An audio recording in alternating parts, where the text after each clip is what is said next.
spend between 10 and 15 minutes to address it. The dictionary defines genocide as, because I knew you were going to ask, so I got ready for you. The dictionary defines genocide as a deliberate and systematic killing or persecution of a large number of people from a particular national or ethnic group with the aim of destroying that nation or group of people. And with that definition, I'm going to turn my answers to a question or questions to the majority of you who are here today. Let me give my response a background. I was born in 1952 in Zaria. I was born in the military barracks. I grew up in Kaduna, Zaria, Kaduna, Kano. So my answer does not come out of just newspaper, but experience. The first riot I ever experienced, with all due respect, was against people from the East. I was there during the Zaria riots when your crime was that you were Igbo. They didn't tell me, I saw it. People were being killed right before my eyes.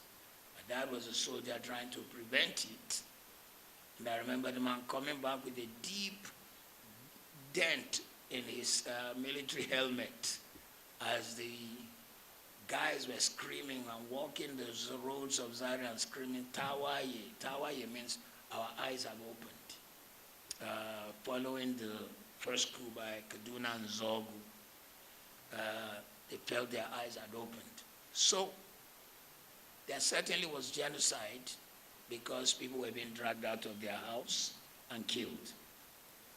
But then when it comes to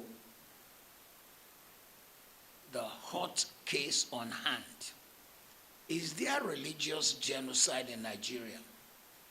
Firstly, I'd like to say that whatever issue is in Nigeria, because it was not dealt with, it became a snake with 5 heads or more heads. And so when you are looking at each case, you need to know which head you are dealing with. Bandit is a head. Banditry is a head. Terrorism is a head.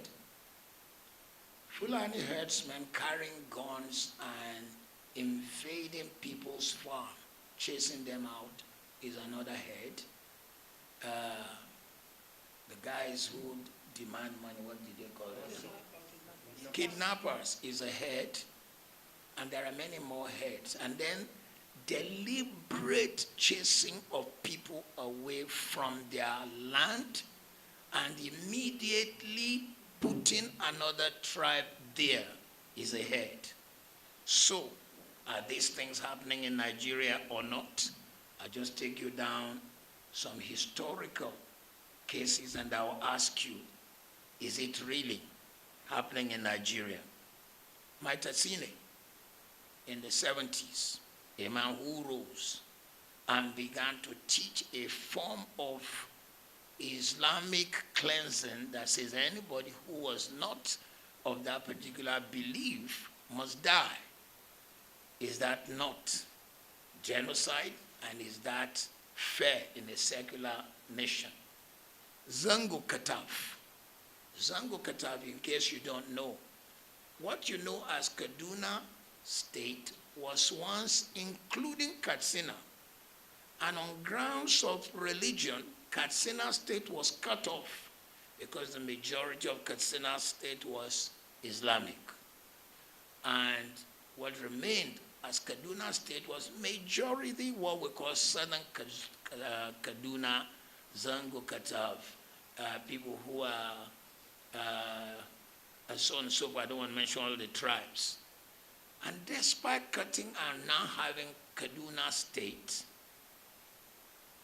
the south of Kaduna State is 99% Christian, producing Professor Ishaya Audu, first Vice Chancellor Amadu Bello, producing General Ishaya Bameyi, producing former Deputy Governor, Central Bank, Melafia. But somebody was still not satisfied and wanted their land. And particularly under the watch of a particular governor, probably 23,000 of these people died. Is it so? Is it not so? And if people of that number died, I mean, Zangu Kata, people were being hacked, cut like animals because you wanted their land and because they didn't follow your religion. Is that genocide or not? There was beheading in Kano because, what's the name of the evangelist? Reinhard Bonnke came to hold a crusade, and they said, Christian crusade is not allowed. Not only did they destroy the equipment, they cut Christians. Is that genocide or not? Deborah Samuel, a girl in a polytechnic in Nigeria, in the north, she saw on the platform of her class that people were posting religious things. And she said, hey, this platform is for our study, not for religion. They went, they killed her. And when it became a court case, 52 barristers who hold the religious faith different from hers showed up to defend the guys who killed her. Is that genocide or not? Evangelist Eunice in Greater Abuja went out 5 a.m. to do what we used to do down south here. And when we were kids, I was born a Muslim. My name is Ahmed. My mother is Aishat. My brother is Mudashir. My sister is Khadijat. My dad is Salau. But we knew people who would wake up and be waking people to prayer. That was what Evangelist Eunice did, and they hacked her to death.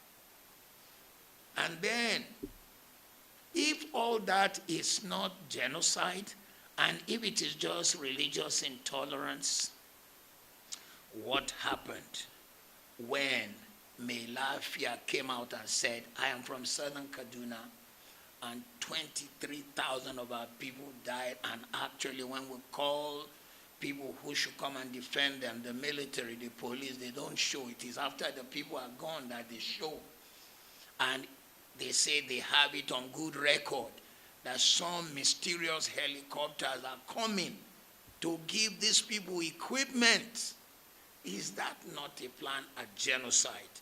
If you say that is not genocide, what shall we say of what's going on in particularly states in the north that are of Christian conviction? Benue State, even today's Vanguard reports Kwande local government, where people were hacked, and the plan is to chase them out, and some people come to occupy. And when I say some people, let me be bold to say Fulani herdsmen and some of the guys carrying guns come to occupy.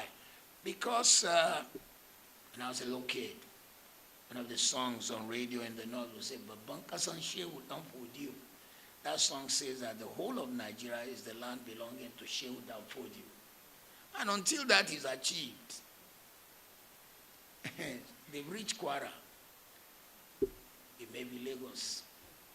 So somebody somewhere does not want this kind of facing the reality. Is there a genocide? You will have to answer. I haven't answered any of your question yet. But let me just say, 270 girls were carried out of a school. They were all Christians. The people who carried them committed 5 crimes. 1, child molestation, because Nigeria's criminal law says that if you sleep with anyone under, is he 18? Which is the age of consent. It's a crime. They raped these girls. 2, if you carry a person against their will across border, it's trafficking. I thought we have human trafficking laws. 3, you force these people to change religion. 4, you force them into marriage. That is the 4th criminal offense. 5, some of them were violently raped. And then 6, some of them were killed. The same people who committed this crime You said you forgave them. Who forgave them? Where were they forgiven? Which court of law? Is it the government that said, okay, we suspend the criminal laws of Nigeria in the case of Boko Haram, who carried this girl, whatever of the Hydra heads carried the girls? Who did it? So, if you now say you forgave them, where are they?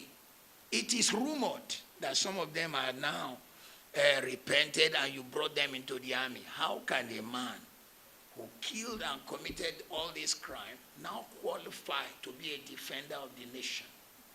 It is rumored that some of them are in the Air Force. How can a man like that defend the Federal Republic of Nigeria? How can we entrust him in the country where I live at the moment, in England? If you touch a child, you know rape and more.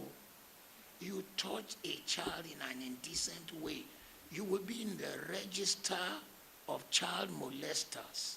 And the moment you change local government from one local government to the other, you must go and report yourself as a child molester so you can be on the books of child molesters.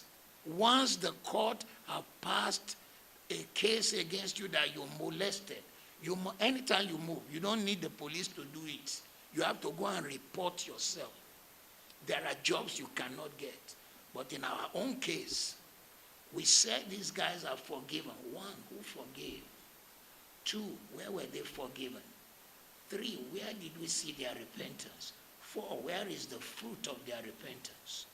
So, we cannot say that there is no genocide.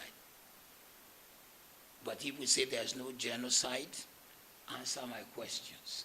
Two, we cannot say there is no religious intolerance. If you say there is no religious intolerance, explain to me why.